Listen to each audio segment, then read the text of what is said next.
chef got the juice, keep the show on fire. Josh brings the news straight from the source with no desire. The judge, our wise advisor, keeps us in line. Fresh from the comic shop, showcase your design. Ask Joe the comic book ninja for insights to explore. The popcorn gets to know you from straight to the core.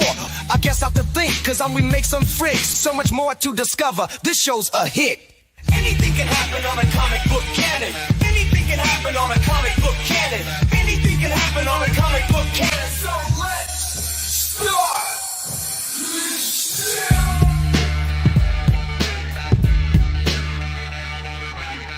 It's summertime and we're in the wrong preset here. What the hell is going on, Joe? Much better. It has been hot. Not just hot, but storming as well. Some of you may have seen I lost many branches and an entire tree. It actually fell through my fence and is currently leaning against my neighbor's house. We're figuring out what to do about it. It has been a crazy week here, but we're here. We're here with Comic Book Canon. I was actually supposed to still be away right now. Yeah. I was supposed to be at Heroes Con. Yep. I unfortunately am not a Heroes Con. Paul and Mike had to go without me, and I'm so jealous of all the pictures and videos and all that stuff that I've seen. Can't wait to catch up with them when they get back. It was definitely an awesome show, but I did attend Philly Comic-Con today and actually set up at my normal table a little last minute there. That's great that you got to do that. I'm glad that you're safe, first and foremost. And you know, again, it's something that insurance will work itself out, even though it's a pain in the ass. But yeah, again, glad you are doing okay. We're glad that you are all doing okay as well. Our last show in June. We are off next week. We'll be reminding you throughout the whole show because Josh has been asking for time off, and we're like, no, dude, you got a job to do, and you need to do it. So, with that said, Joe, you just want to get it. Actually, no, let's tease the show a little bit because we're going to be showing off our favorite comics in our collection. Yep. We got Naomi here live. She's back from vacation, a little bit sunburnt. It's going to be a live new comic book day pick of a week live for you all to check out and ask her what she thinks of other things or why she picked this one, because you never get to interact with that. It's always pre-recorded. And yeah, I'm excited. It's going to be a great show, and we're happy that you're here. It's summertime, man. Almost made it to the pool today. Just didn't realized that our pool bag was not where it should be, and we were kind of like, never mind. So yeah, super excited. But with episode 229, what happens here, Joe, at the beginning of each show? Well, we got to go over the featured episode issue, which is an issue of a comic corresponding to the number episode of the show. And yeah. You know this show well. You know this show well. It's almost like you are a co-host. That's right. Featured episode issue. Dan De La Torre will be proud. I did this all by myself. I'm sure he's giving me props left and right. Thumbs up backstage. I see you. Featured episode issue. The Mighty Thor 229. Thor battles the cosmic powerhouse Firelord, a former herald of Galactus, as their conflict erupts across New York City. Though both warriors are reluctant to fight, misunderstandings and duty push them into an explosive showdown as the chaos escalates. Thor is forced to question whether power alone can resolve a conflict rooted in fear and pride. It's also the first appearance of Shade Thralls. They're shadowy demonic beings created and controlled by the dweller in darkness, a fear lord who feeds on fear. So I love this cover. Joe, I want to hear your thoughts. So, yeah, this is a phenomenal cover. It's got some key significance to it. But there's actually something else about this book that you did leave off the list here. Did I? Well, hold on. It's Thor vs. Firelord. It's written by Jerry Conway. It's art by Rich Buckler. It's the first appearance of the Shade Thralls, and it's published in November 1974. What did I leave off, Joe? You left something off. This actually came out the same week as a very important Bronze Age book. I know. Yep. Hulk 181 came out the same week, and this book has an advertisement for Hulk 181. It does not predate. It's not a preview advertisement, but it's an advertisement for this new character named Wolverine, who was appearing in full for the first time in Hulk 181. So this book has some significance because of that. There's also Daredevil, I believe it's issue 115, is the other book that has the same preview. Came out the same week as Hulk 181. So, yeah, if you like collecting little nuanced things like that, or if you can't afford a 181 and want, something close, that's always an option. Absolutely. Again, excellent cover. Nice little Bronze Age magic there. All right, so we're gonna move on. Josh thinks we had a heavy news. Why is my light all crazy right now? Yeah, he thinks we had a heavy news week. I feel like we've had heavier news weeks, but we're gonna have Josh would just tell us what's what. Does that sound good? Before we do that, go ahead. A comic book canon celebrity is in the chat right now. Mr. Turner Comic, aka Chris, is here. What's up, Chris? How you doing? Hello. And he gave like what flower is that? Technically, I guess that's a sunflower. Flower. Thank you for that. Let us know if there's any context that we should know behind that. But we've actually chatted recently. Everybody's been busy this year. It's been a crazy year, but he's doing well. I'm sure he's gonna let everybody know that in the chat as well. Hello, Christopher. We do miss you, and everybody loves you, as you can see right here. But Josh is itching to get to this segment he calls where he tells us stuff, and he's like the Adam Schefter of the canon. Josh delivers the news and rumors.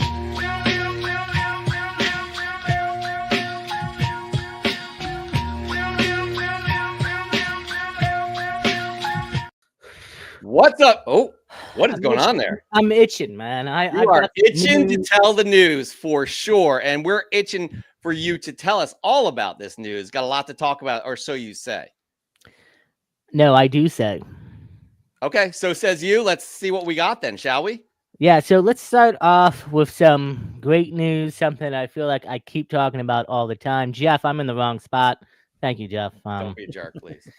So James Gunn says they're expecting a Matt Reeves draft of the Batman Part 2 this month. I've heard possibly this Monday, but James just did an interview last week, and he even said, look, if you enjoyed the Batman and what Matt did for that script, let Matt do his thing. He also wanted to let fans know that the Elseworld universe, which this is him pretty much set in, is very important. And as long as it's a great script, it's going to happen. This is not canceled. Matt needs a little bit more time. Matt wants to deliver the best possible script he can. Let the man work. That's what James Gunn said. So this is still happening. I'm still excited. We also got kind of a confirmation that there's going to be some shows coming out. So they hinted at that. We'll have to see what happens. Penguin, obviously, maybe the best comic show of last year, I want to say.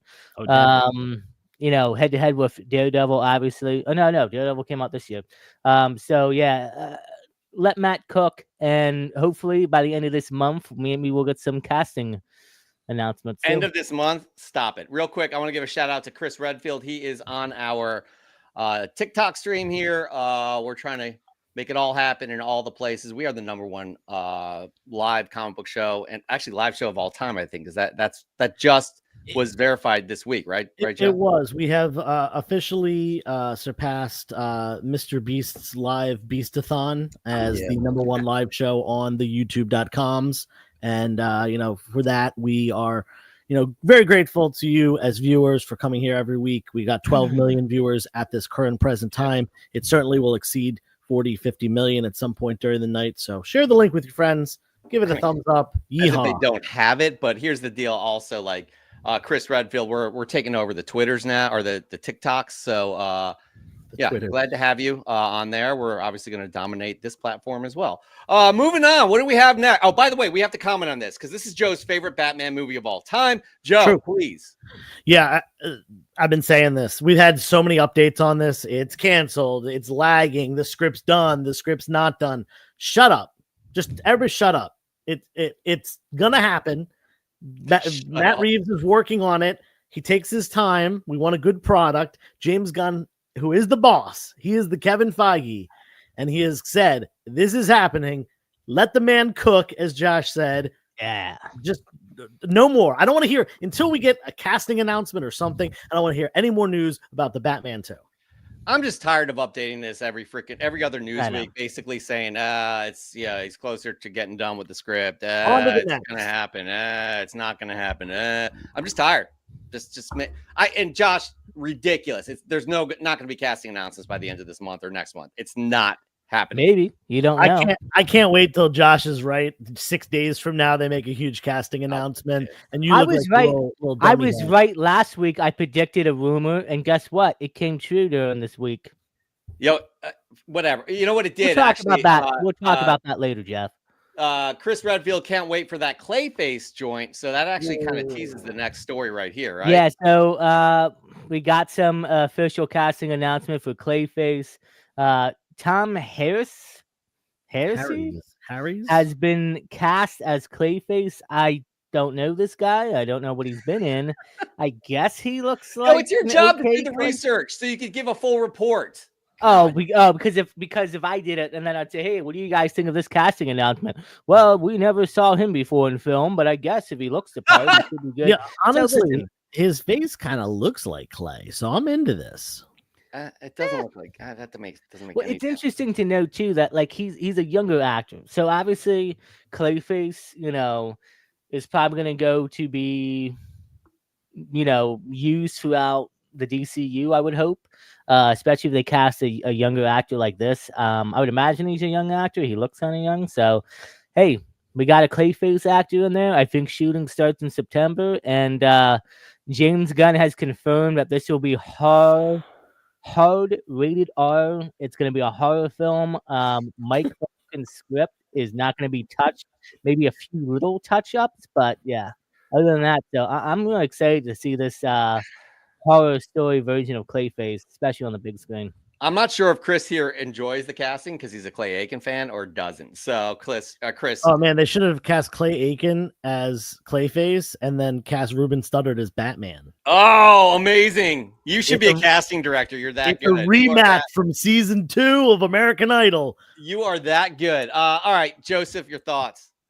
My thoughts are the same as they've been. Super stoked about this project. If he's a good actor, I got no problem. I honestly, I care very little about people looking like characters in the comics. I care more about their acting ability. I care more about a well-written script and storyline, and I care more about a movie that's put together appropriately. So let's do it. 100%. And again, the Batman animated series version, which is apparently who this Clayface will be, started off as this vain actor, obviously into his looks and into the parts he was going to get, and became this monster. So I'm super excited about this, as all of us should be. Chris Redfield in the TikToks is too. I think we have 1 million people there now, actually. Total 1 million people. It's very exciting time for and going back to your last story, Joshua, in terms of bringing in other series for the Batman 2 or the Batman, Matt Reeves Batman universe. All for it. All of us are all for it. So very exciting stuff. So moving on though. Yeah, so this is going to be some interesting news. DC Comics will now be disturbed by disturbed in the USA, right? Or distributed by the USA by Universal. I guess it's a good thing. We'll have to see what happens. I heard that it's going to be interesting because this means that they could also take over, distribution rights for Marvel potentially, or Image and other things. I don't know. We'll have to see. So I'll hand this off to Joe, who probably has maybe a little bit more info on this. Yeah, this is a little weird. Obviously, I don't think we're talking about like Universal Films here or Universal Music. I think it's a different Universal. Okay. Okay, then I have no feelings on it whatsoever. This is a distribution company called Universal. Sure, I don't care. As long as my comics get to the comic book store in one piece, I don't care. So I think it's a Canadian distributor. Actually, they were involved in the bidding for Diamond, I do believe. They may have been the backup bidder. That's going to be that whole mess. I still haven't figured it out. But what I think here is they do have experience distributing comic books, which is huge because remember, Diamond going under. That's a big loss to local comic book shops. So hopefully, this Universal. It's not the same Universal as the films, the music, etc. But hopefully, with their experience distributing in Canada, it will come to play in the U.S. and we'll get kind of a seamless experience in terms of how these new books are distributed. Because I know, a lot of the Canon crew here were, we like to here and there in terms of, back issues or modern. But I know one person in particular, Naomi, is probably very interested in this is a seamless kind of experience and has, will not disrupt any sort of new comic book day. Me as well. So throwing that out there, I think it's a good thing. Sure. Yeah. That's all I'll say about that, like as Forrest Gump would say. But moving on, Joshua. So we finally got the announcement for the next crossovers for DC and Marvel. And this next announcement, actually, I'm kind of excited for. I like it better than Batman and Deadpool. And Kevin Smith is teaming up with Andy Kubert for a Daredevil and Green Arrow story. I think that's pretty cool. I personally would have liked to see Green Arrow and Hawkeye. But hey, I guess it makes sense, right? And then on top of that, Captain America and Wonder Woman will have a crossover. That'll be interesting to see. And then I guess this one's for the kids. Jeff the Landshark and Crypto will be teaming up together in a little story. I'm not a Jeff the Landshark kind of guy, but Crypto I'm there for. So interesting news. I don't know. I kind of feel like the crossovers are just maybe, obviously the better ones were 30, 40 years ago when they did the crossovers, but we'll have to see how this turns out and pans out. Yeah, Daredevil Green Arrow is kind of a cool one. I can see that being like a good clash of personalities. I could see those two having like a love-hate relationship. Kevin Smith and Andy Kubert's a killer team. And Kevin Smith is.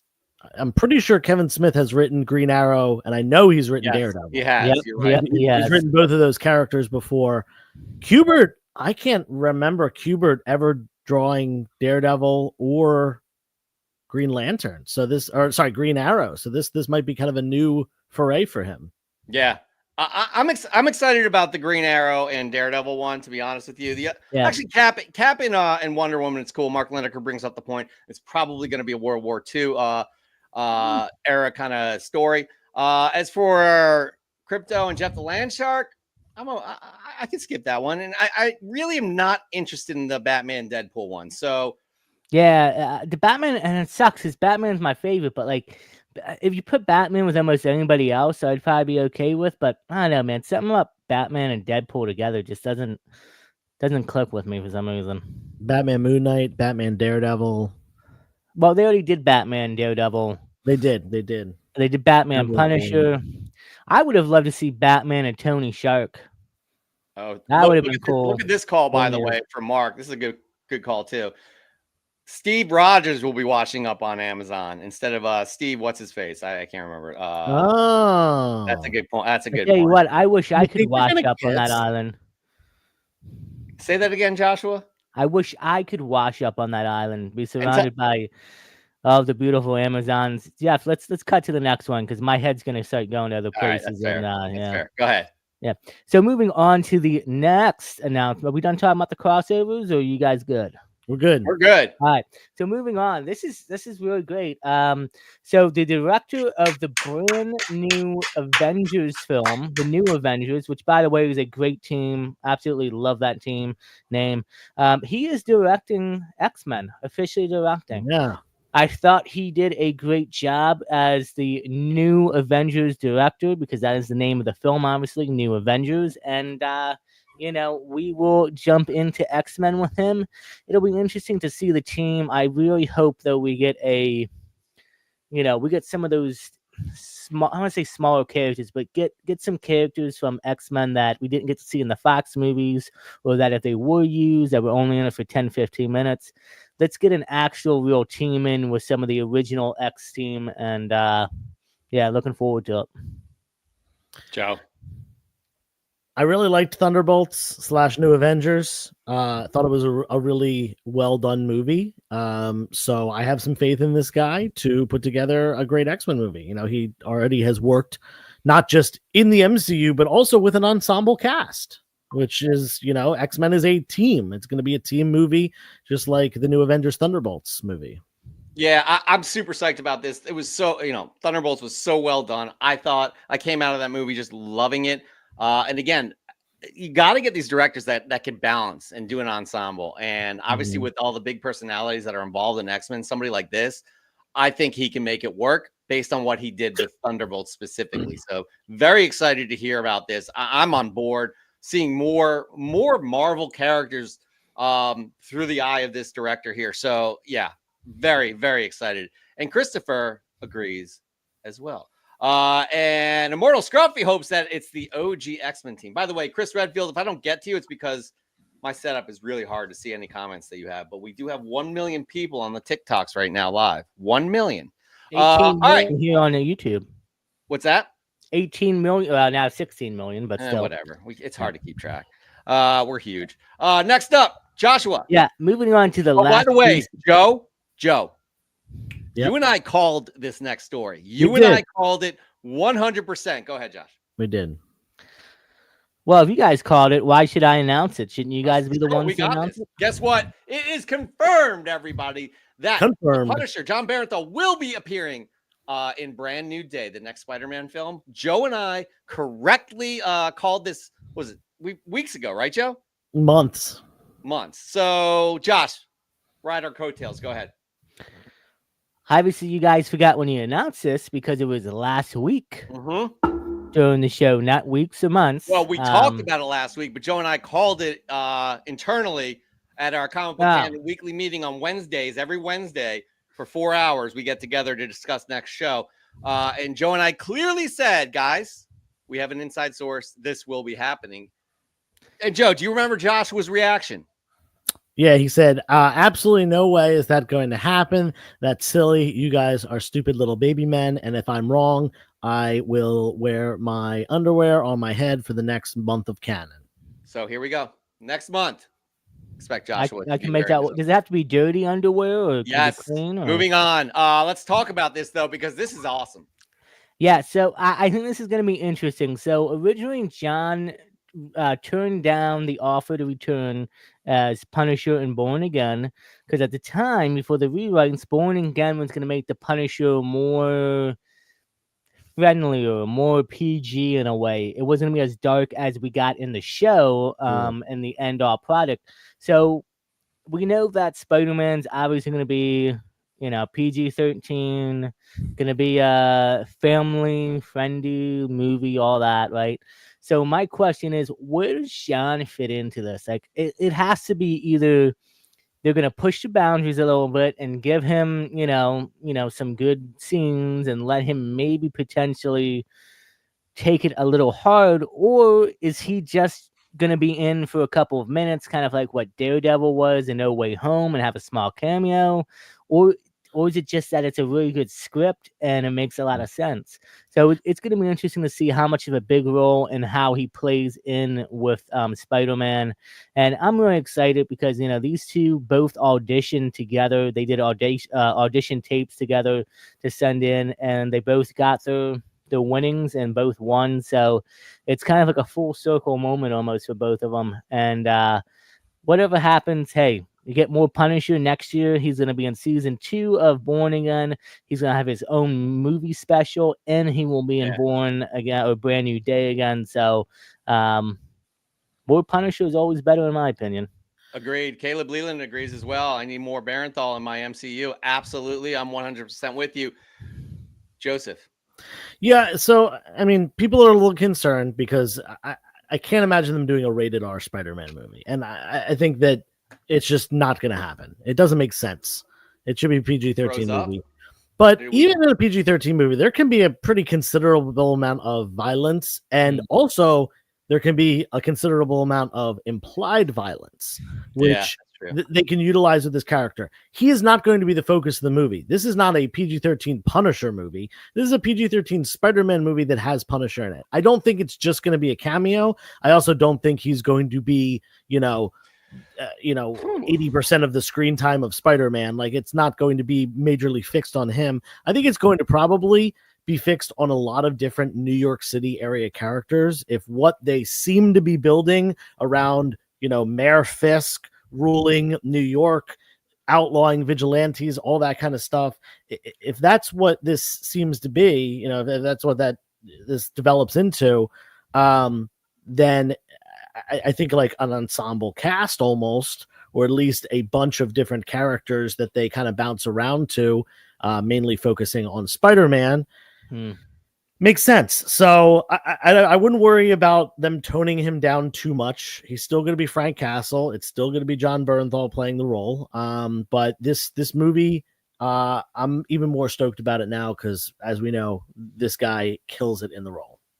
Yeah, all about it too, and good points there all across the board, Joseph. This is a Spider-Man film. We're gonna have Barenthal in there for some character and color, so to speak, and a different angle, a different tone. But again, it's not going to be blood and gore, and it's not going to be the Punisher show that we remember from Netflix or whatever they're going to be picking up at the MCU. I love that Caleb says Fisk has to be part of this film. From what I understand, Josh, you could probably confirm this. I don't believe Fisk is allowed to be used in films. Is that correct? Yeah, Sony has their stupid rule where he can be used in a show, but he cannot be, they have to negotiate and do all that, kind of like what they did with Spider-Man. So, I mean, not saying it's not going to happen. We'll probably more than likely get a mention of him, maybe, unless they can work something out. I mean, filming doesn't start until late this summer anyway, so we'll have to see. Maybe they can work it out in the next month or two and get him in there. But it's disappointing, but it's up to Sony ultimately.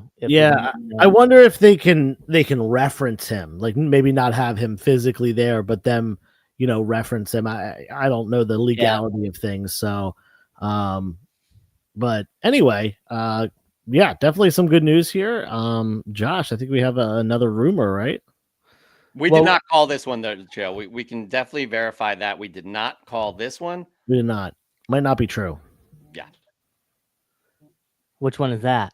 Whatever we have next for the news and rumors. Gosh, you're the news guy, man. You should know this. Jesus. Hello, Diana Brightlight in the TikToks. We are now up to 2 million people watching on the TikToks. Woo! Now we're moving on to the rumors segment, which we don't have a cutaway or a song or. We could do that. Anything. We could start working on that. We're off next week, so we have to do one for Naomi too, to be fair. But that's probably next on the list is the Naomi song. So going on to rumors, no spoilers here. Listen to a word I said, Joe. I'm not listening to you. It's Josh's turn. Yeah. So, Marvel Studios reportedly plans to shift the focus for shows and movies. Shows will focus more on grounded-level characters like the Defenders for Disney+, and movies will be reserved for more major events. Personally, I like this because, some of the shows on Disney+, I would say, don't really they're just not as impactful, you know what I mean? So it would make more sense for the shows to, set something up and then like, hey, go, watch the movie to find out what happened to this character, or leads up to bigger Avenger films or crossovers. So, if Marvel wants to reshift and focus, I think it's a great idea, especially after Secret Wars. We're going to officially have the Fantastic Four. The X-Men are going to be coming in. There's going to be so many characters and so many stories that they're going to want to tell. It makes sense, right? So that way, if you're only doing 2 movies or 3 movies and 2 shows a year, you can tell more stories during the shows and obviously get it into the movies to tell and flesh out the overall MCU. So we'll see what happens, but I don't think there's any issue with this, and I think it makes sense to flesh out the characters and the world. Yeah, I'm a big fan of the shows, just because they allow you to really develop. Like, they couldn't have done WandaVision as a movie. It would have been way too rushed. That's kind of the best example because I think that was the best MCU show so far. But like, same thing with Daredevil. Like, we saw a Daredevil movie. We got that movie. Ben Affleck was in it. If you haven't watched it, don't. But then we got a Daredevil show, and it was just about the best thing ever. So I like, especially these more grounded characters, which that's my cup of tea. The street level hero. I love the television shows, being able to really put time into developing characters and making people care, because that's been a lot of the problem with a lot of the more recent, the post Endgame movies, is just a lack of care about the characters. No, like that was the one that comes to mind is the Marvels. No one cares about that villain. I don't even remember that villain's name. Donal. I don't even remember, because there's just absolutely no connection there. So yes, please give us more shows, and then major events can be done in movie form. Great, perfect, love it.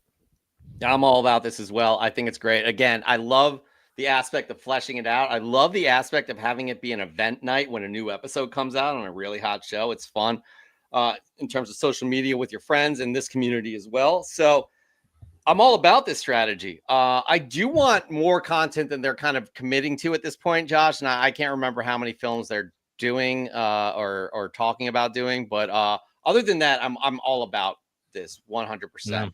I do want to also say that Alicia is giving you props as the news guy in the canon right now. So, wow. Okay. I'm just throwing it up. Wait a minute. What does that say, Joe? That's my fiance. I don't know. Moving on. Moving on. So Marvel Studios is reportedly considering developing a new Jessica Jones project. It seems like every week so far we have gotten more behind the set photos of her and Daredevil.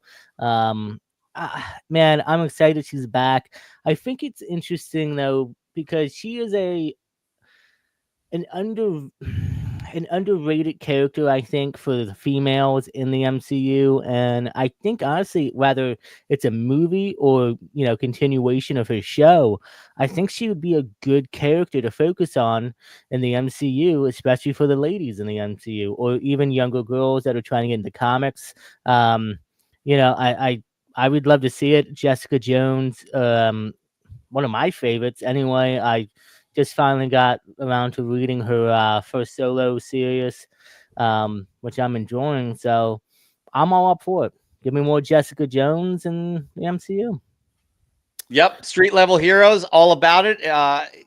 Again, these New York heroes, the Daredevil show, Joe, you said that the Daredevil show is the best show you've seen the MCU put out. Is that what you said, Joe? I'm talking about specifically the Netflix. I understand. The three seasons. Not only do I think that's the best show, I think it's better than any of the movies. Oh wow, I don't think that, but I agree with you on that. It is so well done, and I think Born Again it's on par with that. It had its here and there, it had its dips, but otherwise I thought it was fantastic. But again, having Jessica Jones as a part of this and getting those street level heroes, having them interact with Daredevil, even Spider-Man. Now we had that connection with the Punisher being in Brand New Day. I'm all about this, and I would really love to see more Jessica Jones shows coming out, as well as her being part of other shows. So yeah, 100%. Yeah, she was great. She honestly, her show probably was the second best. I think it was better than the Punisher show. So I think it was second best after Daredevil as far as the Netflix stuff. Shut up, Josh. Yeah. So, I mean, I can't complain about this. I'm glad she's coming back to the MCU. Kristen Ritter is great. Oh, by the way, I went to high school with two different girls named Kristen Ritter. Isn't that weird? Neither of them were her, though. Oh, that is weird. Sure. Yeah. Interesting. I don't think anybody really cares, though. It's like you're name dropping, but you're not. I'm not. I'm name dropping two people I went to high school with that are irrelevant now. Well done on that. All right, Joshua, let's wrap this up with a nice bow tie. Yeah. What do we got? Yeah, so some DCU news. Supposedly, the first draft for the script of Deathstroke and Bane, a movie that was announced last year, is written. We will have to see what comes of this. James Gunn has said as long as the scripts are great, he will greenlight a project. I really hope this happens, because this would be a great team up movie, especially for villains. Two of the strongest physical rogues in Batman's gallery, obviously. And I would love to see, what casting we get for this and what they can do. And I know people are hating because we have a Clayface film coming out, but we don't have Batman yet in the DCU. We don't have a Wonder Woman film yet, which, by the way, those projects are being rushed kind of in a way. My thing is they're building out the DCU. We don't need just movies on heroes. Let's focus on villains as well. I mean, I will watch this movie if it ends up being a show even. I'm down for that too. I don't care.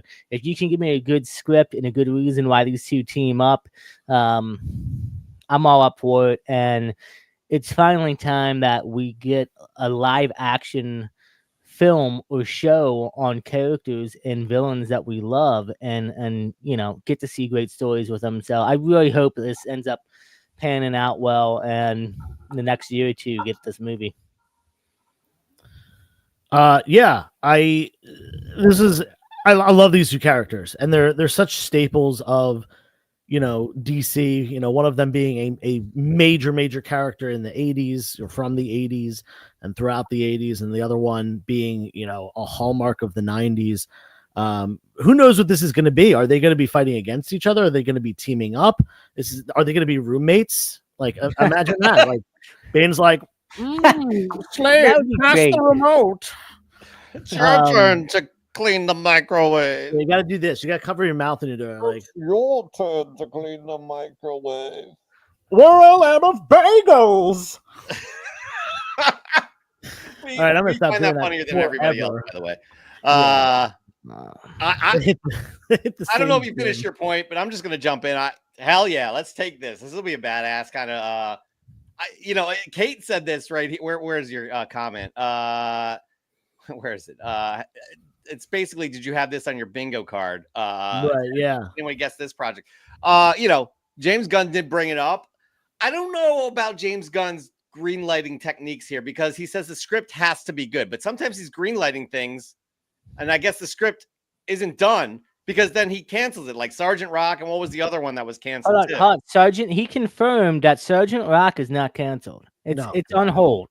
Okay, but there was another one that was canceled because the script wasn't good. But hold on. There was a film he did announce last week during the Rolling Stones interview. They did cancel a film that supposedly had a cast ready to go. It had a director, it had everything, but it was not officially announced. Okay. The problem was the script was still being worked on and they couldn't crack the script, so they ended up canceling it. So we don't even know what film that was. Okay. So I just want to point that out. So until obviously what he announced 2 or 3 years ago when they did the big DCU reveal and everything we have up until now that's been officially confirmed and announced to happen, is happening. But like he said, he even said an actor supposedly pitched a Elseworld story, which was insane. He didn't say what actor or for what role, but he said it would work for an Elseworld story, but it has to be the absolute best. If it's not, they're not doing it. Okay. So, well, either way, this sounds awesome. I'll see. Damn well it's going to be action packed. So again, I'll see it. Joe, I don't know about you. Yeah, this is a really cool idea. Definitely two characters that I would love to see team up together. They've got a lot of, they're both very unique characters, and man, I like Bane a lot. Mm-hmm. Even the Tom Hardy version of Bane. Yeah, for sure. That movie wasn't good though. I have to say. And yes, that movie was good. That was worse than mine. Yeah, kick him off. I hate having to kick him off in this format right here because that's an empty circle. But sorry, buddy. And Kate, good point. This all relies on Superman doing well. Yeah, we got 2 weeks. 2 weeks until Superman 11. No, I think it's more like 3, maybe over 2 weeks. Well, so, it's 2.5. I mean, I've got tickets for the 8th. I don't know about you, but I'm a loser. I got tickets for the 11th, so leave me alone. Stupid dumb idiot. And because you're a dumb idiot. You know what? You're a dumb. Just delivers the news and rumors.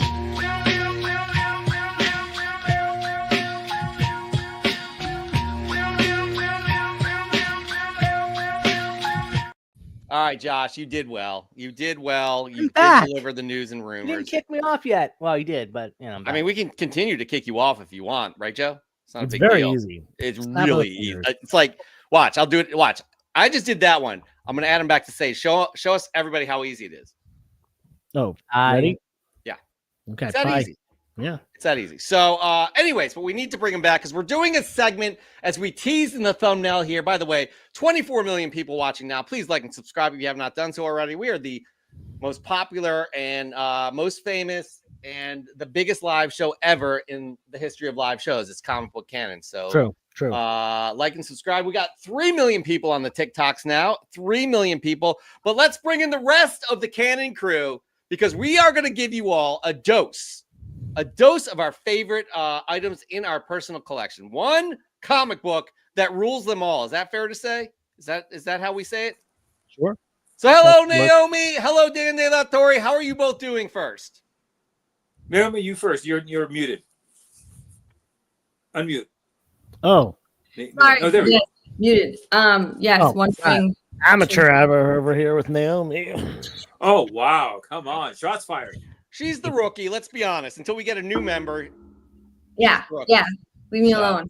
I'm the token girl. Come on now. Yeah, there we go. Hey, that's exactly why we brought you in. Yeah. Obviously, you don't know how to run your computer or your phone or whatever it is right now. So, No. but anyways, you went on a geeky adventure this past week, and we're happy for that. Other than you got a suntan or a sunburn. Well, it's turning into a suntan. Thank God. But yeah, went to. I don't know if you guys can do it, but Epic is the new Universal park that they just opened up. It was so badass. It was so fun. So, and then obviously regular Universal and Hollywood Studios at Galaxy's Edge. I was living my life for sure. By what awesome. the pictures show, y'all should be following Naomi. I think we have the link down below for everybody. But you had some geeky pictures and a good time had by all. So welcome back. You're going to be doing your pick of the week in a little bit. But first we have this, guys. We have this. By the way, Josh, your question is answered here. Naomi is a made woman. I don't know what. Oh, that means you made yourself. You made it. Yeah, well done. So we are going to be showing you all our favorite books in our collection, and it's going to be a fun one here because I'm sure they're all over the place. But we're going to start off with Josh first. Wait, time out. Isn't Josh always contract? Actually, that's a good point, Joe. We got to talk about that. Maybe he'll always be the rookie. Paul, are you home already? You still on your way? Oh, by the way, tonight at 10 o'clock after Canon, Pope What? Chili Town is going live to show off his review of Heroes Con. Oh, that's yeah, they're going to be home. exciting. We'll all check it out, unless we're sleeping. But we love you. Here we go. We're lagging here. Let's go, Joshua. What do you got? Your favorite book in your collection? Let's do it. Let's get it. Wrong button. I'm so used to kicking him off. By the way, like I'm not even kidding. That was Whoa, not- hold up a second. Hey, at least you had Naomi's been promoted to the top row. There we go. Wow. There's the proof. Look at Dr. Plagueis. What's that? And also, by the way, Neighborhood Merc has a video coming for Heroes Con too. Looking forward to Heroes Con. All right, let's go, Joshua. So I don't know how many books. I probably have a couple thousand. I have books everywhere. This book hits home. It reminds me of a family that I once had. And, you know, honestly, I have that family now with the Canon crew. Wait. Thunderbolts, #1, my favorite book in the PC. But I'm going to show you guys why. Okay, I'm going to take this out. This is great. Careful of the Love this tape. book. Yeah, be very careful with that book. I know. Look, There are people that- I that know is no a tape precious pull. Book. No tape pull. Oh, this So- is gonna go over. What? All right. So I love the inside here with the cereal, right? And then it's God. two. Oh! Two. Oh. Oh, sorry. Did you just destroy your favorite book in your PC? Oh God, that's Hey, fucking you- terrible. Oh my that's God. so Hey, bad. send that to PGX. You'll still get an 8.0 out of that. Hold on. for clout. Oh. Okay, now maybe you'll get a 7.0 out of it. My God, you just destroyed a Thunderbolts #1. Hey, you know what? Moving on. I tell you Wait, what. time I'll out. tell you my Nori is next- here, by the way. Oh, Oh, well. He I just showed you my- unsubscribed. I'll show you my next book. I think probably my favorite in the PC. You'll probably get off-white pages out of that other book. Too. But no, Batman 181 5.0. Shout out to Joe. He helped me acquire this bad girl, and one of the reasons why I love redheads or women in particular. But yeah, 5.0 white pages, first appearance of Poison Ivy. Probably my favorite book so far on my PC, and I'm always picking up bigger books. But yeah, this thing is something that I didn't think I would own for a long time, especially in a nice grade in a 5.0 like this. So definitely my favorite book in my PC so far. Of course, Thunderbolts 1 was definitely up there, but I sneeze violently, and sometimes when I'm around bullshit, particular like Thunderbolts, I have to sneeze a lot. So, yeah. All right. For those that don't know, especially the 2 million people on the TikToks, Chris Redfield specifically, there is some beef going on between Nori Jordan and Josh in terms of Thunderbolts, and Josh just had to do it. Seriously, Dr. Plagueis, somebody check on Nori ASAP. He did make a comment. Wait, feel as though Josh does not know what he has started today. I love it. I will be seeing you at Terrificon, buddy. So, you want to throw some hands or feet or anything. I can't wait to watch you two kiss. It's going to be awesome. It's going to be awesome. We're going to move on to Naomi. What do you got? Your most prized piece in your personal collection. What is it? So obviously I like a lot. But this one made me extra giddy when I saw it because it's the only one that I own that's like it. But my Batman Hush, the ash can. Ooh. Super exciting. When I saw it sitting there, I said, Mommy, hand it over. And it was the only one. So I was excited. Did you read that specific book? I did open it. But there's nothing to read in it. There isn't? No, there's no dialogue. Here, I can show you. It's the ash can. Dan, did you open up your Absolute Batman ash can? Yes, I did. And it's in thing? Mylar in one of these back here. Yes. So it's got no dial. Is that what ash cans? I mean, I don't have an ash can, so I didn't realize. Oh wow, that's pretty cool though. Jeff, the original purpose of an ash can was so that companies could secure the copyright before they actually printed the book, so that their IP couldn't be stolen. So if you actually look, there is an Action Comics ash can online, has nothing to do with Superman. Mm-hmm. It's not Superman on the front. The interior is not Superman, but it was in order to copyright the name Action Comics, so no other publisher could put it out. And that was the original point of ash cans. Now they're kind of used more as a preview and to add some collectability to something. But they really did have a purpose back in the day. That's interesting. And by the way, I really like what Dr. Guion. Is that what you call a hush can? Get it? Get it? I get it. So, question, Joe, along those lines there, I got one at San Diego Comic-Con last year, the Batman, the first Batman, the new Absolute Batman, thank you. But it was a smaller comic. I bet you that's the same size though, right? It's pretty small. Yeah. It's not very big. Yeah. Size of that's not the size I got. Is there any reason for that legally, Joe, or is that what I would assume that's done just to save paper or whatever, because it's not meant to be sold. So they just print it smaller or whatever to, Okay. Yeah. All right. Okay, that's fascinating. All right, we are going to move on to Mr. Dan De La Torre, the judge himself. I have a feeling I know what it is, but yeah. We'll see. Well, look, the old saying that being sentimental to a fault, I'm way beyond that. I love each and every comic book, no matter how insignificant or how expensive it is. I'm just that sentimental. But years ago, I've told the story a number of times when I made a lot of mistakes buying and selling over the years. I sold my last AF-15 and a couple of Tales of Suspense 39s and several others.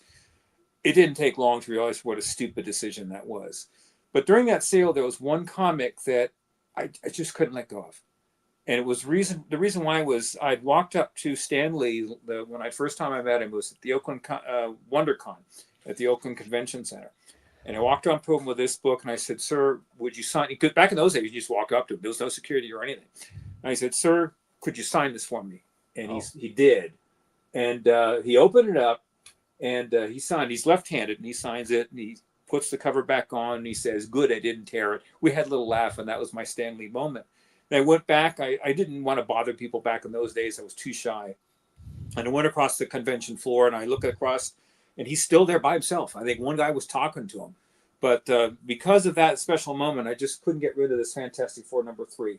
And since then, it's been graded by EGS. Tony Tremata did a fabulous job, as he always is. This is my favorite label, the dark blue label with little insignia. But now this book is coming to prominence, and it's a very expensive book and it's in gorgeous condition. So it's actually higher than a 3.5 because I didn't press or clean it. I didn't want to be without it for that long. But this, of all my comics, and that's saying a lot because I'm very blessed to have this collection, but none are more special than this particular one right here. That is I love amazing. that. I love that book too, Dan. Like it's phenomenal cover featuring, Johnny really prominently, who's my favorite character in the Fantastic Four team. And first time they're in uniform in their costumes, because prior to that they were just, wearing their normal clothes, and just overall their third appearance. So that is, really early, maybe late 1961, early 1962, just 62, 62, the baby years of Marvel. Pretty cool. Yeah, first Fantastic car as well.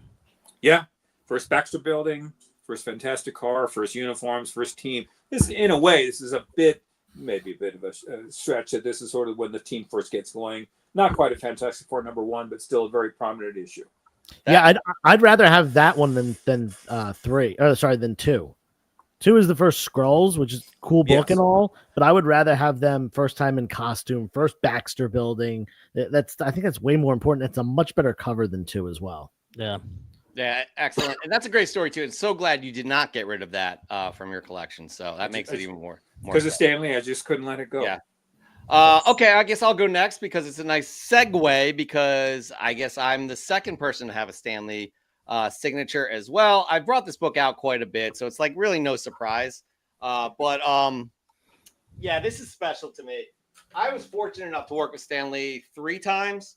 And the second time I did this thing, I worked for a company and created a series called Influential Issues. And it was about issues that had influence not only in comic books, but in society as well. This one is Amazing Spider-Man number 96. As you can see, it's signed by Stan. It's also an EGS book too. Signed by Stan. And basically the series is about, most of you know what this issue is. It's the last, or the first time that they didn't have the Comics Code Authority label on here. So I wanted to do a short documentary on that. I did that. He was amazing to work with. You know how people say don't meet your heroes because they'll disappoint? He never disappoints. And I'm sure, Dan, you have the same stories as well. Yeah, this is the second time I worked with him, and he was really a special man, really kind, really nice, and just giving of his time. So yeah, I will never get rid of this. I will never get rid of this. And also my brother, he used to be a comic book fan too when we were kids, but for the holidays, he got me 97 and 98 as well. So I'm very grateful. I'll never get rid of those. So yeah, Dr. Guion, this issue is amazing for many reasons. If you don't know, real quick, actually, we had a Did You Know About That? You could check it out, right, Josh? Anyway, so that is my most precious comic in my PC. Actually, my second close, I have to do this, my daughter's published comic book. It's a 9.8 EGS as well. 9.8, Dan. 9.8. Can you believe it? Nice. White pages. I love it.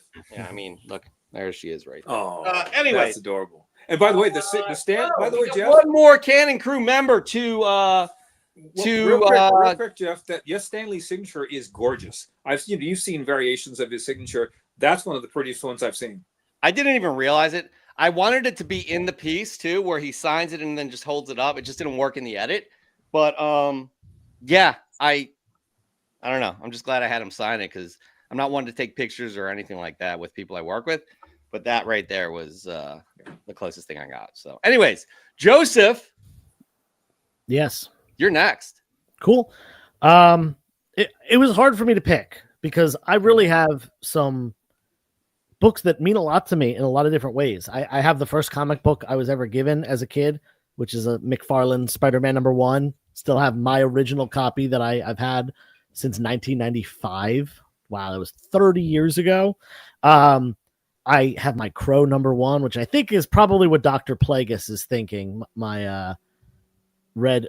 Oh, no. Okay. Rhymes with Head Rood. He was thinking it was that book. That's another one that I was thinking too of picking up the Man Behind the Red Hood, the Joker origin story from Detective Comics 168. I chose this one. This is a little bit different of a book, also a Detective Comics issue, but I chose this one because of where and how I found it. Because one of my favorite things about this hobby is the thrill of the hunt. And that is how my YouTube channel started, which I've almost abandoned at this point. I really just post my reels to it and stuff. But I started doing like hunting videos at yard sales and flea markets and cons and stuff like that. And this book has such a great story behind it. This is Detective Comics issue number 68. It is the second appearance and first cover appearance of Harvey Dent, Two-Face right there, who actually in this issue is Harvey Kent. They I don't know if they misspelled it in this one, but his first appearance was correct, or if that was his original name, then they changed it to get away from Clark Kent. But Detective Comics 68, what is this, 1942 or something like that, 41, early Batman, obviously second Two-Face, first cover appearance. The stroke of luck that led to me getting this comic and led to so much more is awesome. I was at a flea market one day hunting, and I saw a guy who had a bunch of graphic novels, no comics, just some, graphic novels. And I said to him, "Hey, I see these graphic novels. Do you have any comic books?" And he said, "No, I didn't bring any. I collect comic books myself, but there's nothing I really want to sell right now. Do you buy comics?" And I was like, "Yeah."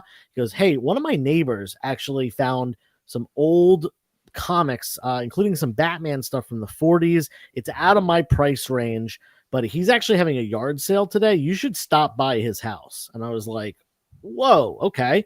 And I got the guy's address and stuff, and ended up going over, and he had wrapped up his yard sale, but I knocked on the door and I said, "Hey, your neighbor told me you had comics. Do you, interested in selling them?" Long story short, the guy had talked to some people that were from out of state who had made offers. He wasn't really comfortable shipping, but it was this book, most importantly, but a bunch of other Golden Age books. I think it was like, I don't know, 12 or so books, 10 or 12. And this was the big one. I ended up basically offering what he was offered from someone from another state, and was able to walk home with them that day, including this amazing book. The guy who had tipped me off to this yard sale from the flea market ended up selling me parts of his collection multiple times. And I actually bought one of his friends' entire collections at one point. That was a massive collection. One of the biggest ones I've ever bought. I think it's tied for the second most I ever paid for a collection. So just meeting this guy at the flea market led to this, multiple collection purchases. And that is, like I said, the thrill of the hunt.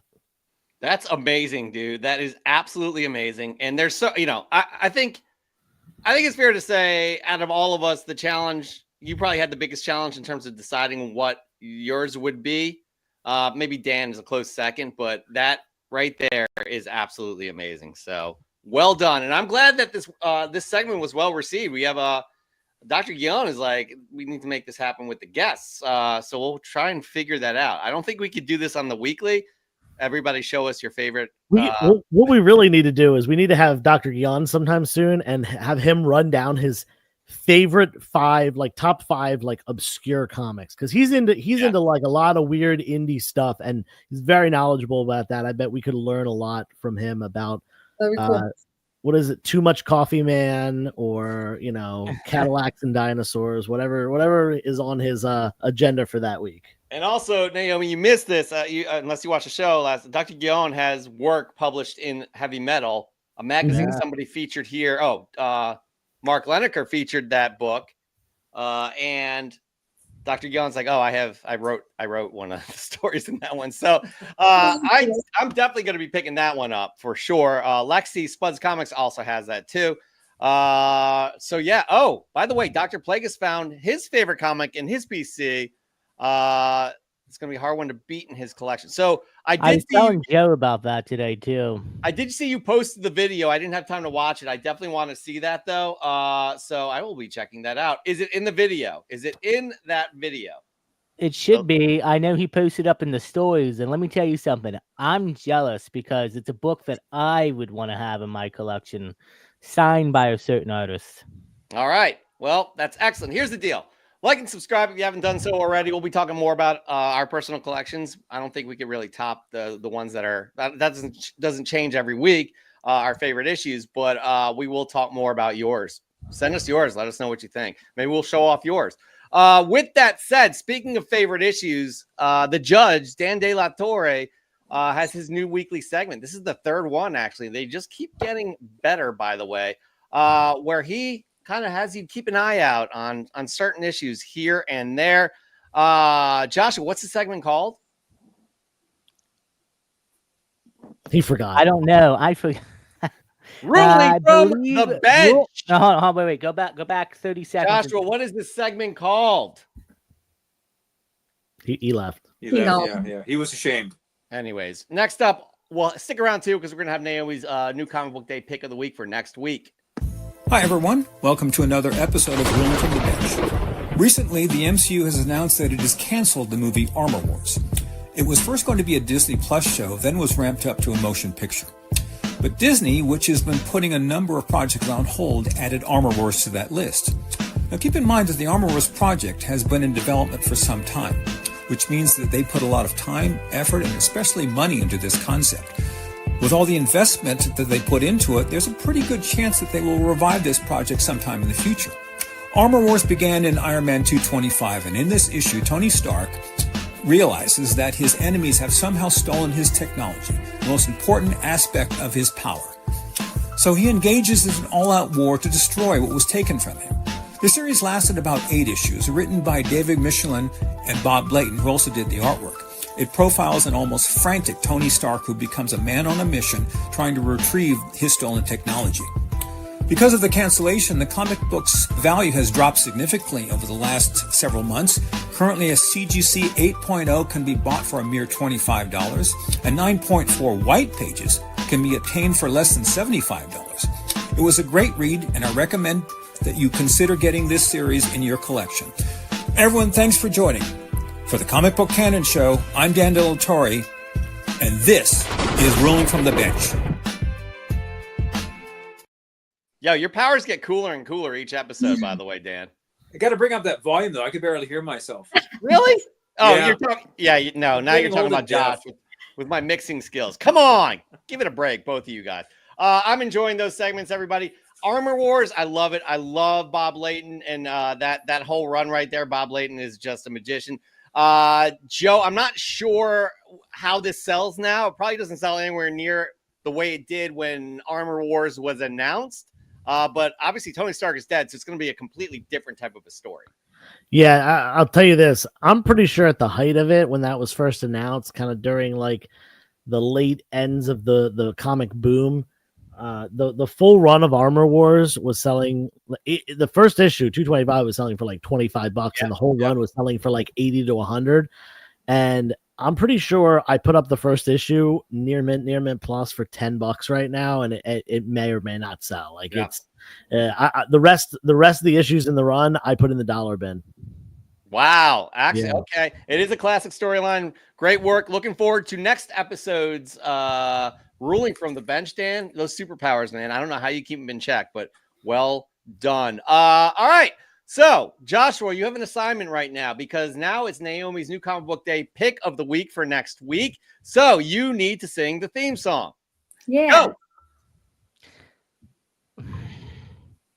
La, la, la, la, What's going on? Wow. Pick of the week. I just looked. We lost 1,000 subscribers. That That was beautiful. Really I- Why do listen? Nobody prepped me on No, you- Sentimental tonight.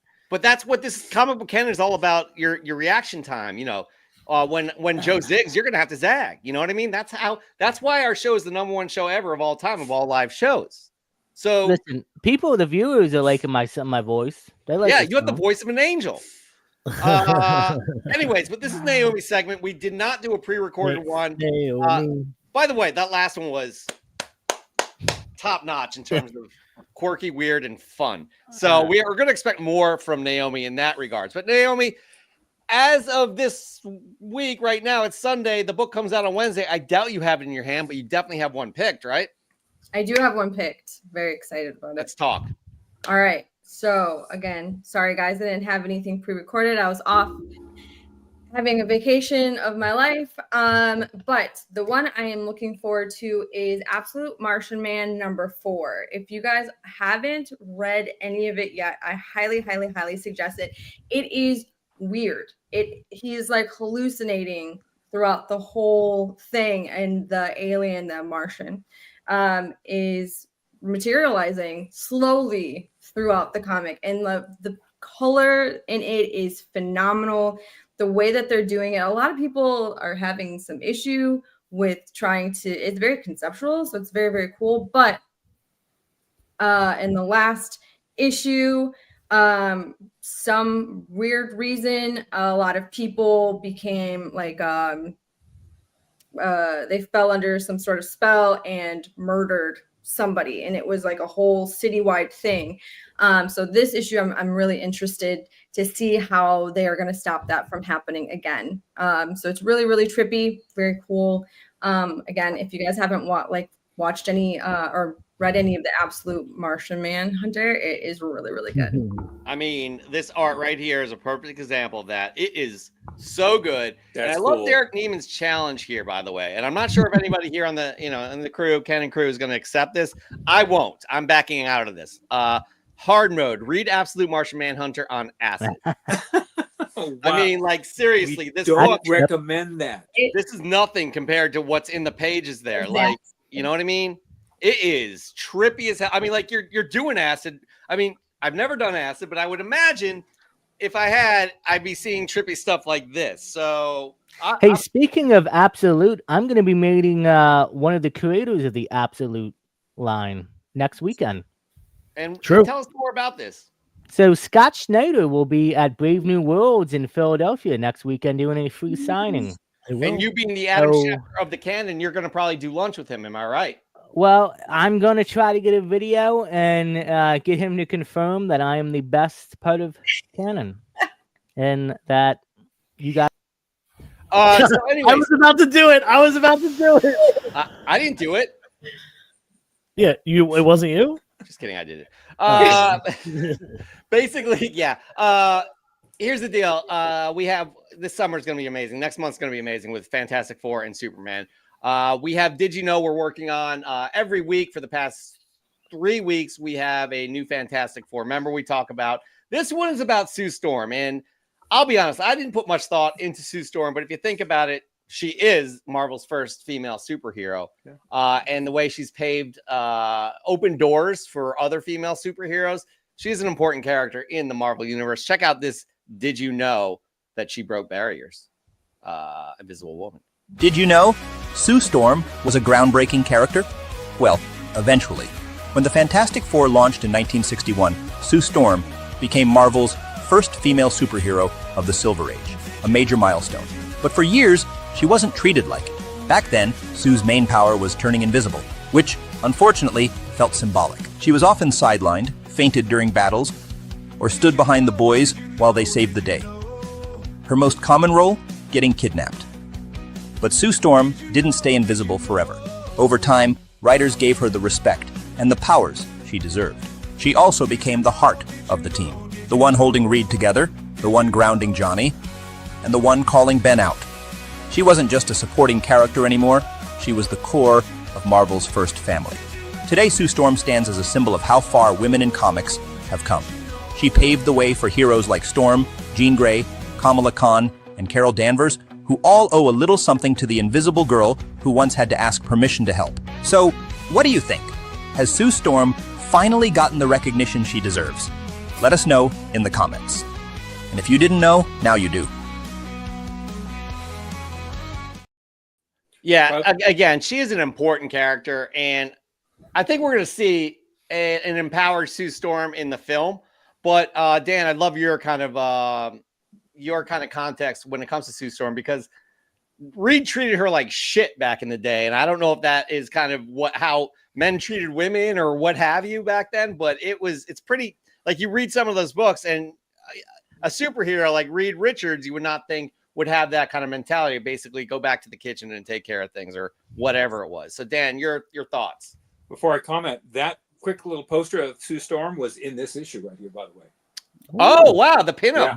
Yeah, the pinup was right in here. Very cool. Keep in mind, that's 1962. It was a very, very different time. It was almost a Victorian era compared to what we see today, where men and women were in what they used to call traditional roles. So, and that was very much profiled in all these comics in the Silver Age. So, I'm not going to apologize for it. It is what it is. Mm-hmm. That was the mentality of the time. They since have, modernized the character and modernized all the characters in Marvel. So, I think that's all I'm going to say on that.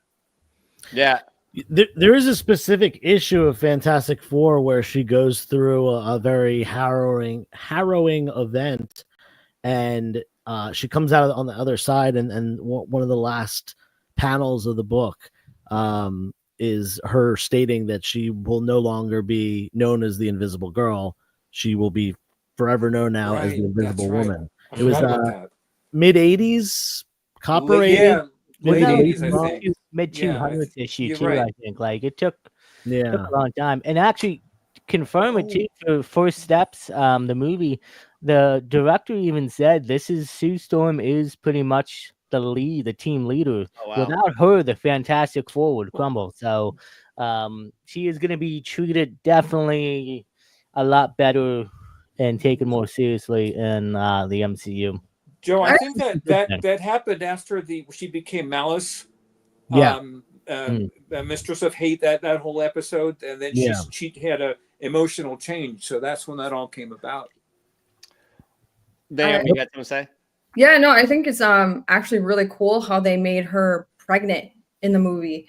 That she is with child and then she ends up having the baby and everything, because in all of these movies, they don't have kids. And if they do have kids, they're kind of already a little grown up. So seeing her in this delicate, like, everybody views women when they're pregnant extremely delicate. And here she's being faced with, life-changing and world-ending something that's happening. And then she's like, but she's pregnant. And she's still like, no, we got this. Like, we can save the world. I think that's really cool, because they're not showing a woman who's pregnant and with a baby as something fragile. They're showing her as something very strong. So I thought that was really cool. Well, Naomi, just remember that we already saw every single moment of Wanda's entire pregnancy over the course of an episode and a half of WandaVision. That's true. Right. Well, I didn't want it. It was hyper speed though, so I'll give you that. Thanks Sue was indeed Reed Richards' anchor, but when Franklin happened, that was her anchor. So that's what kept her together, So it was again that family dynamic. It was really beautifully played. Again, this is why I love the Fantastic Four series, especially early on. It also kind of brings up a lot. We didn't really plan on talking through this, but it is kind of an important topic, especially with reproductive rights and things like that. But in the job force today, a lot of people don't have that parental leave. And it's interesting to see, again, I know it's a superhero movie, but it shows the fact that being somebody with these massive responsibilities of saving the world can also take time to have a kid. So it's because I just heard a podcast yesterday. The Women's Golf League, the LPGA, is allowing you to leave for a year to have a child and not lose your place in the standings. So it's like becoming a thing. And I know it's not exactly apples to apples, but it brings up a really good point. And I'm glad you brought that perspective in here, Naomi, because us knuckleheads probably wouldn't have said that. You're my favorite knuckleheads. It's okay. We truly appreciate that. With that said, though, we are going to move on to Fresh from the Comic Shop, if that's okay with everybody. Do it. Yeah. Well, I mean, I'm just going to kick it off with the song that you know and love, right, Josh? Hit it. Well, why do you love it so much, Josh? Because it Fresh from the comic shop, your collection's treasures ready to pop. It's time to share, don't let it flop. Fresh from the comic shop, take a shot, make it bright, give it style and flair. Show a book that's unique, something rare out there. Tell us why it matters, what's the story behind. Pull at our heartstrings and you'll surely shine. Sponsored by Crafty Comics, where collections flex their style. Museum quality slabs and displays with 99% UV protection. Because your fresh gets deserve the spotlight.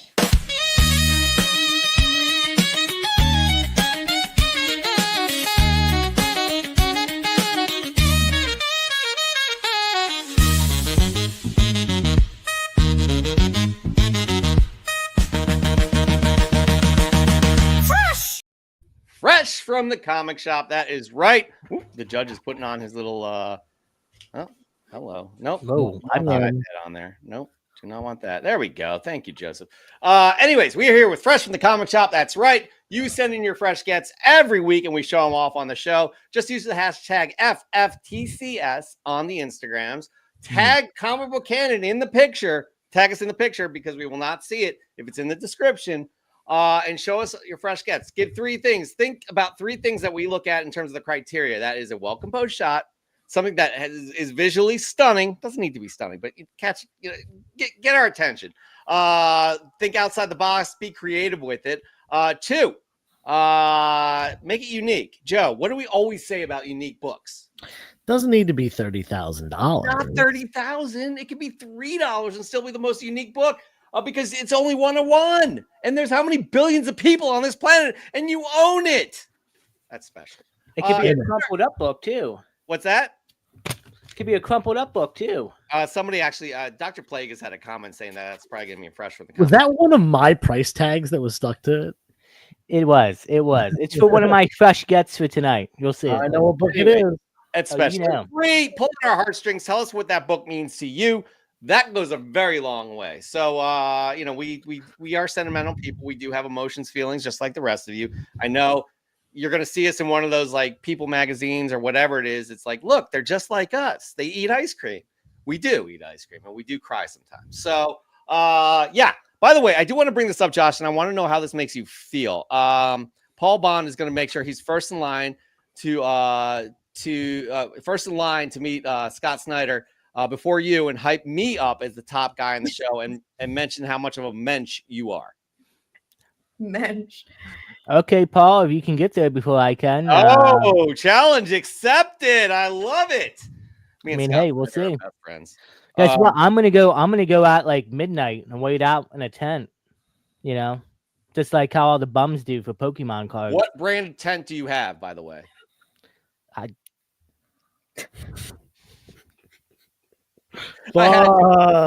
Anyways, all right. So just to remind everybody where we are with this Fresh from the Comic Shop yearly routine here. Yearly routine. It's not a routine.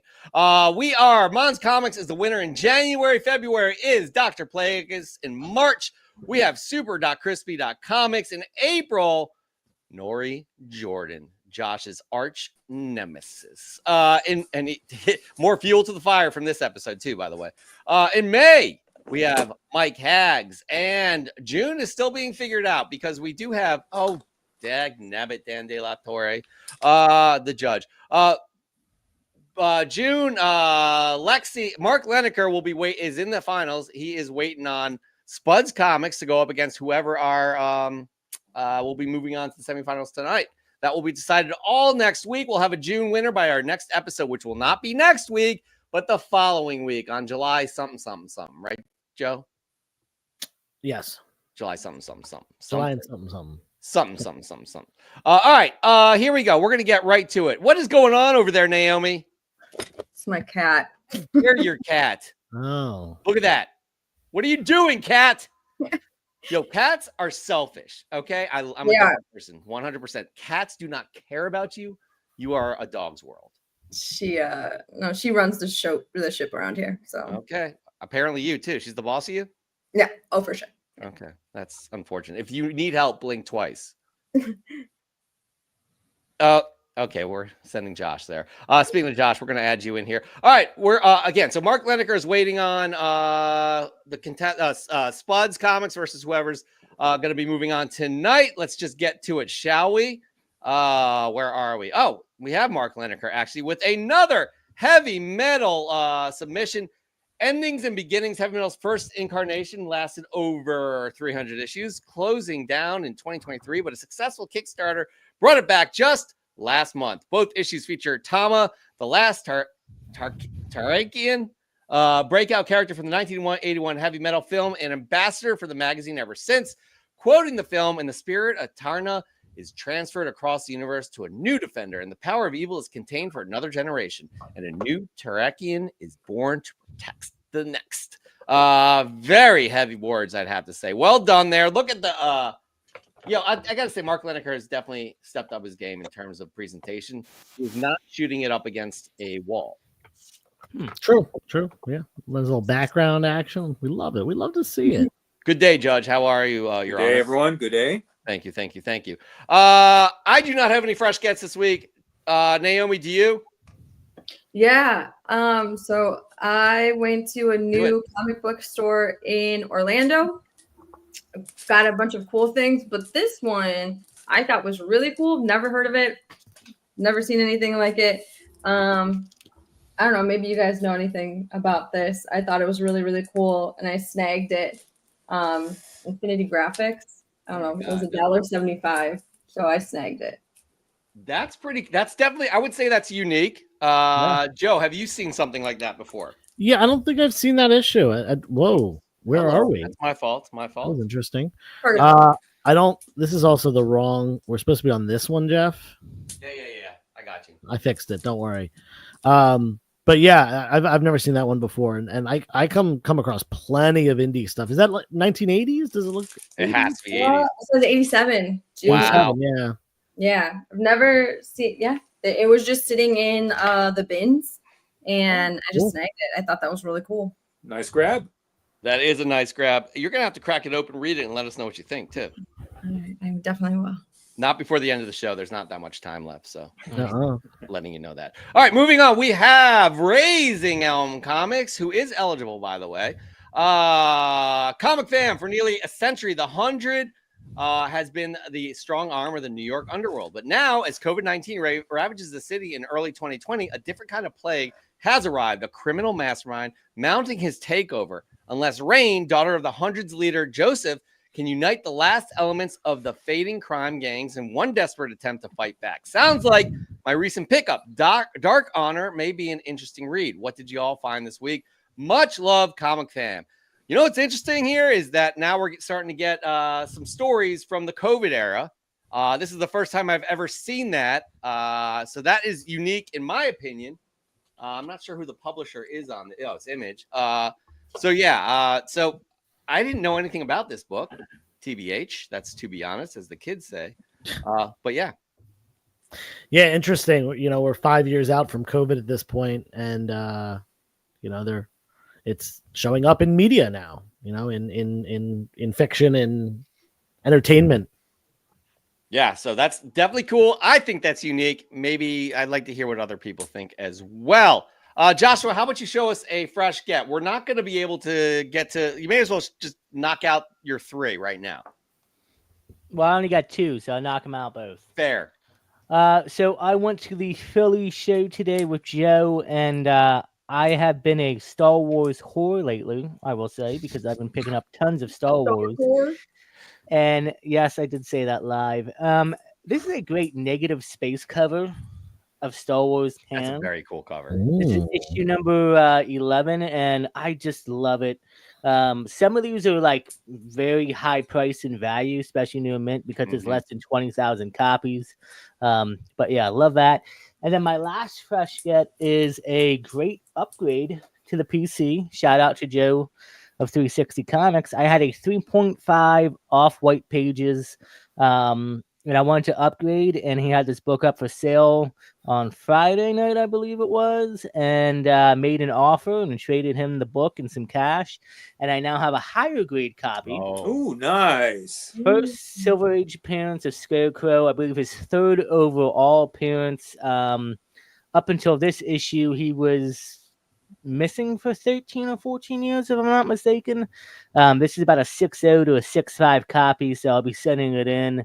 So a nice little grade bump, about three grades higher, I guess you could say. But underrated, undervalued key, exactly what Joe said too. I mean, even a slab of this in a 7.0 is massively underrated and undervalued. Don't know why, but yeah, so happy to have this in the collection. So thanks to Joe for once again helping me add more rogue galleries to the collection. Damn, Josh is a great book. The best part, this is not the right format. Thank you, Jeff. The best part is that, you know, like Josh said, he had a lower grade copy that he traded me. We actually did it on my live stream. He was like, "Hey, I have a 3.5. Can I give you that in cash?" And I said, "Yeah, let's do that." I got a message as soon as I was done my live stream from someone saying, "Hey, that 3.5 that Josh is giving you, can I buy it?" So I ended up actually selling that already. Josh and me did the exchange today, and now that book is going to get mailed to Ryan in New Jersey this week. Look at that. Alexia. I do have to say that Kanan book too. That's a great series, and it has a like.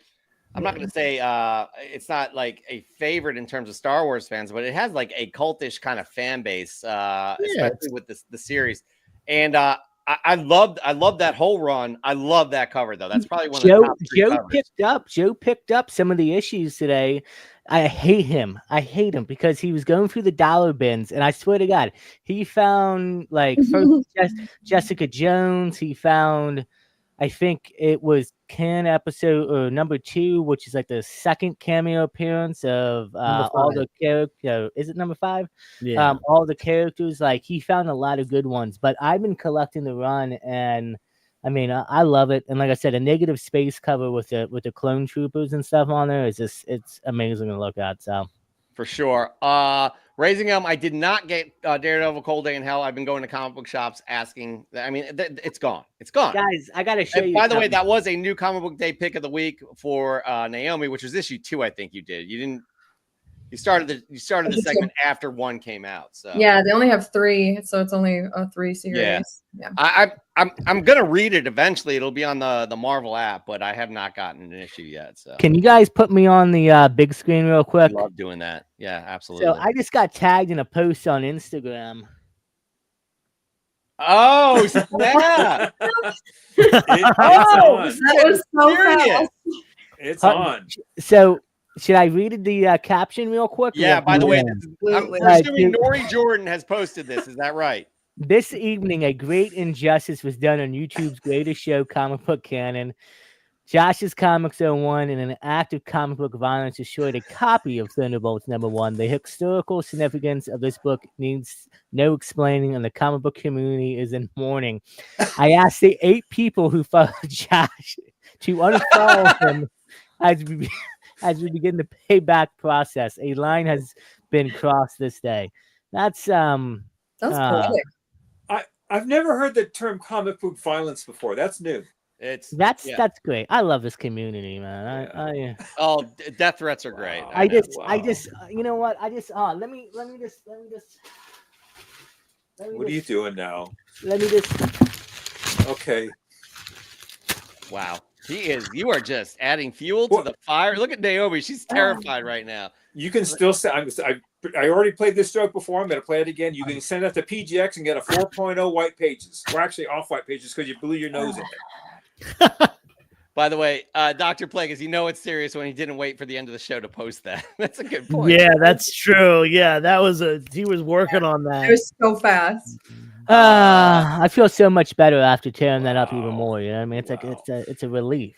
By the way, Paul brings up a good point. There's one less issue out there now, and that raises the level of his 65 issues that he has. Is he happier about that, or is he sadder that that's a copy that he'll never own now? By the way, Raising Elm, Justin, you missed it, and I'm going to try and edit this out and see if we can make it happen. But as Nori Jordan said, comic book violence has occurred where Joshua has destroyed. I will hunt down number every last copy of Thunderbolt 1 and destroy him.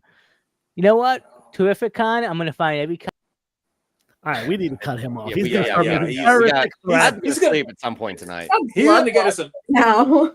He's going to get us in trouble. He really is. All right, moving on. We got Nuke's Comics up next. Where are you, Nuke? There we go. Fresh from the comic shop. Amazing Spider-Man 279. Silver Sable and her team are injured chasing Jack-o'-lantern, and she tries to hire Spider-Man for help, but no one has seen Peter Parker in days. While Mary Jane and others worry about him, Sable fights Jack's crew and captures some of his men. Though Jack escapes, meanwhile, Peter may be trapped or dead after a massive explosion. I picked this 80s goodness up from DBS. Who says run-fills can't be fun-filled? Good stuff indeed. I have to say, everybody, I'm calling it out. This is, in my opinion, Dan, you're going to disagree. This is the best era of Spider-Man comics right here. Oh, I'm not going to disagree. You're not going to disagree? No, not at all. Not at all. No, I agree with that. I had that book. Oh, Those were great reads back in the day. That's shocking that you agreed with it. Joseph, your second fresh get of the week. What do you got? My second. I didn't do my first yet. Your first. Should I do all mine at once? Yeah, let's do it. All right. This was a great one. Time out, Josh. He said it's a copy of Thundershits #1. He is really. Oh man! Wow. He's going hard right now. I have one Marvel, one DC, and one neither today. So first up, we got the Marvel. This was one of the books, as Josh said, that I found in they were dollar bins. They were $2 bins, but it was 3 for $5. But then also I got like a whole stack. So he gave me, it was 35 books for $50. So I paid less than $1.50 per book. This was in there. For those of you who don't know, this is from the Charles Soule Daredevil run. This is the first appearance of Muse, who just appeared in Daredevil Born Again. Really awesome cover as well. Black, white, and red. And I really like the character Muse. Obviously, he was very short-lived in the MCU. Short-lived, get it? But I really like the character in general. I had sold the couple copies that I had of this book leading up to the show. So I'll probably just keep this one in my PC now because, again, I do really like the character. He's got like kind of a evil Banksy vibe, which evil Banksy. That's a good call right there. Wow. Yeah, dude. Street art has always been like something that's been really interesting to me. So that's something that. Oh, where's my next book? Character that I really, really enjoyed. This is another great book that I picked up. I bought a guy's slab collection today. Guy I've done business with a bunch. He brought me about 10 books, and they're all nice books. So this right here, relevant book right now, Green Lantern number 59 from 1968. First appearance of Guy Gardner, the Green Lantern who will be appearing in the Superman movie and will likely cross into more DC stuff. Going to be portrayed by Nathan Fillion. Check this out. Books from 1968. Is that a good grade? Yeah, that's a good grade. That's pretty. That is a good grade. Look at the sharp corners on that book. Yeah, it's a beauty. Honestly, yeah. To me, this looks better than a 9.0. Like I'm half tempted to crack it, but I will not be doing that. Last book. This one is also staying in my personal collection. Book that I did not have a copy of this. It's not an upgrade or anything, but it's already a really nice grade, and I got it for a good price. This is Crime Suspense Stories number 16, another EC pre-code horror classic cover here by, I think this is Johnny Craig. Yep, Johnny Craig cover on this.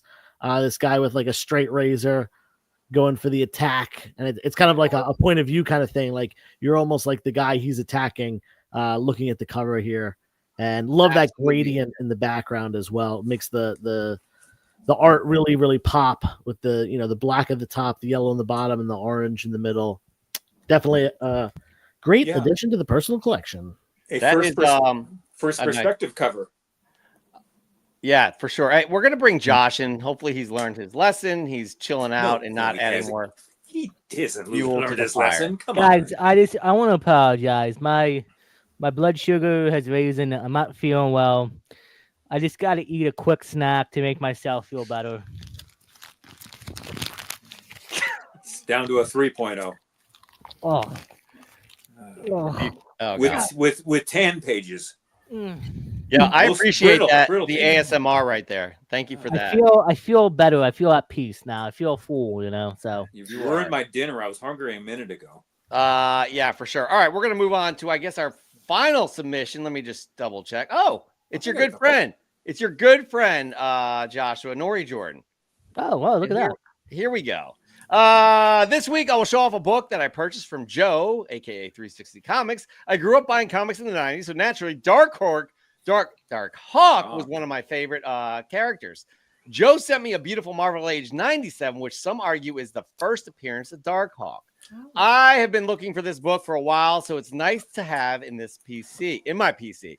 Hopefully Dark Hawk can make his return back into comics and possibly join a certain team I love. Take care, everyone. Joshua, what is that certain team he loves? Thunder Shits. That's right. I knew by he the didn't way, learn his lesson. Knew it. Spud, Josh, pick up the phone. HR and PR are calling.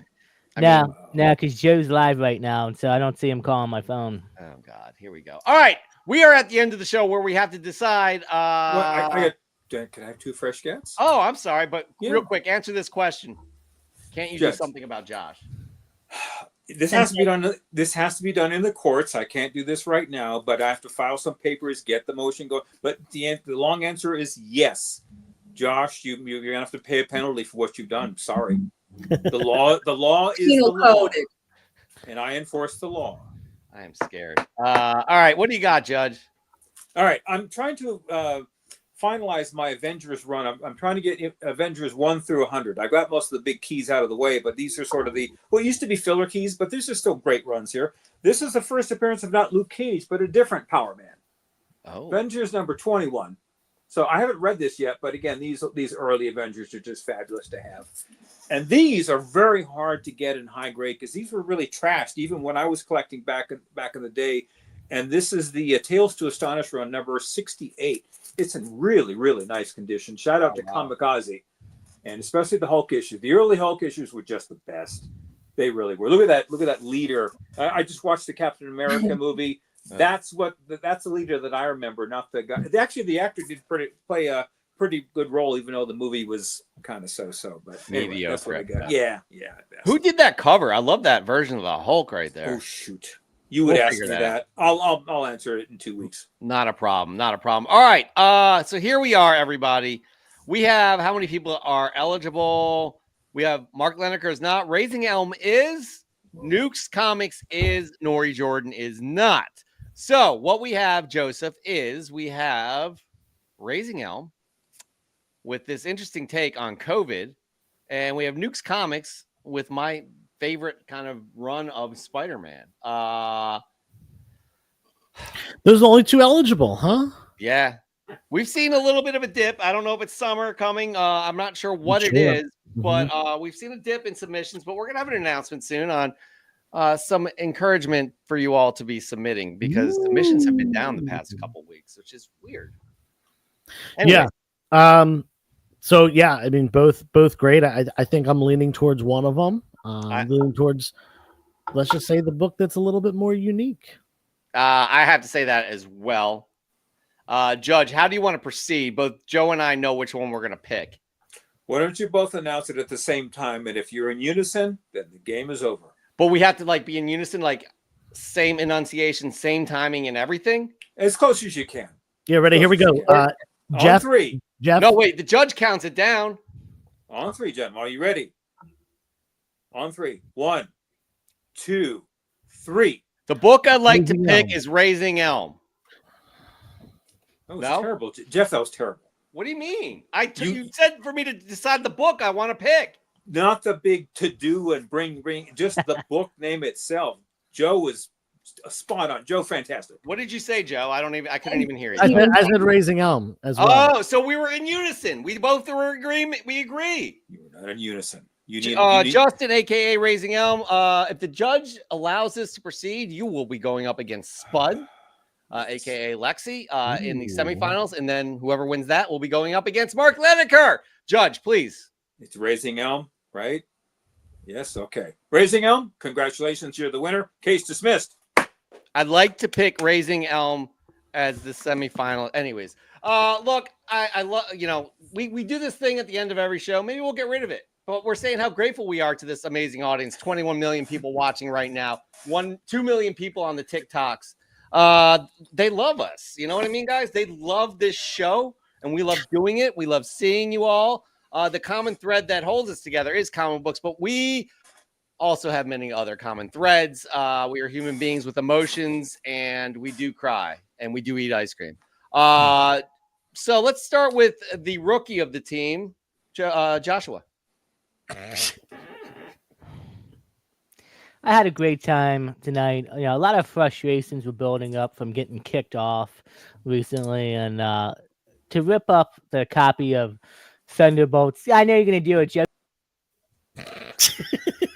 Definitely wasn't me. It wasn't me. So I had a great time tonight. Love this community, man. Love everybody tuning in, being in the comments.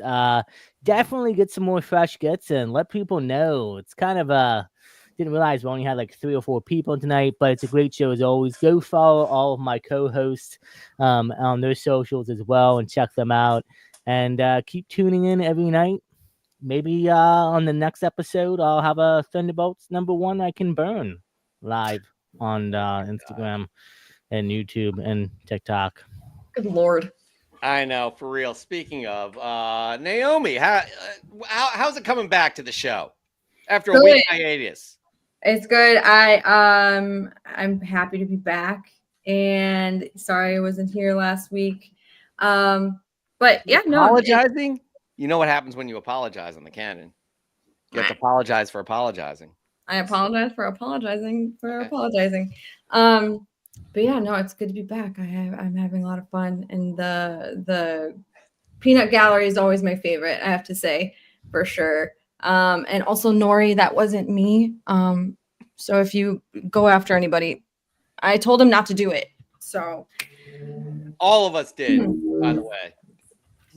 Oh, I didn't. Josh said to me this morning when he found that book, he was like, I'm going to rip this up on canon. I'm like, this is a great idea, dude. I was all for it. I encouraged him to. Judge, please. I have never seen anyone floss their teeth with a comic book before. No, I was eating the book. I wasn't okay. You have comic book in your teeth, by the way, just like spinach. Yeah, I think I got a paper cut on my tongue, actually. I gotta check that out after the show, but yeah, you should check out other things on your Anyway, hey, before I say my goodbyes, I did a video with Tony Trombata from EGS on Friday. It should be dropping either Monday or Tuesday. We talked a lot about the slab market since PSA has now officially launched its slab endeavors. We'll see where it goes. There was a lot of good conversation, a lot of different perspectives, because again, that's a big part of what we do with comic books. Everyone, I love you guys here, and this is a great segment. As you can tell, it's growing, we're expanding, we're having even a female element, thanks to never mind. Naomi, you're great. You're the best, and you bring a lot of cheer for these 4 old. Yeah, you bring a lot of old. Speak really, for yourself, bro. Come on. I think I'm the 3rd oldest in this group. Yeah, you're young and you're attractive, and that's what's been missing on the show here. So that's what I was trying to say, Joe. So anyway, you're not a knucklehead, basically, is what he's trying to say. Yeah, well, at least I didn't use the sausage fest thing again. Anyway, we'll see you guys. It was different back in the day. It really was. But anyway, yeah. Oh, anyway, I love being on here, so we're going to expand the show, and it's always a pleasure. We'll see you guys in a couple weeks. Joseph, you and I at the same time in unison. What are we saying? How much we appreciate the audience, and we'll say it at the same time. This should be 3, good. 2, 1. As always, we appreciate you, Comic Book Cannon. You are the fuel that go. I was just gonna move my mouth to whatever you were saying. No, I'm saying stuff. It's my turn right now. Thank you all for being here. We had, despite the low amount of submissions that we had for Fresh on the Comic Shop, we had 22 to 25 million people in here the entire time watching. So thank you all for being here, making us the #1 YouTube channel in existence ever, forever. Amen. For those of you who didn't know. And we'll be back next week. I think if I'm remembering. No. 2 weeks. 2 weeks. 2 weeks. Right. We're skipping next week because there are 5 Sundays in the month of June, and we cannot have that nonsense. No. I am only contractually obligated to do 4 Sundays. That 5th Sunday is a day of rest for me to pray to the Lord and Savior Stanley. There you go. Well said. All right. Again, you all are the fuel that power this canon ship every week. We truly appreciate you. We truly appreciate the support. We truly appreciate you all interacting and creating this amazing community. Again, we are not going to be live. We are not going to have a show next week, but the following week, which I can't do the math, I'm not sure, but it's in July. I promise you that. Actually, it's July 6th. Our next show will be July 6th, 8 p.m. Eastern time, 5 p.m. Pacific time. There will be no Fresh from the Comic Shops next week, so do not submit next week. If you do, that's great, but it won't count for the following show. Until July the 6th, have a great 4th if you celebrate. Please be careful, be safe, hug your loved ones, and be good to yourself and be good to others. Peace.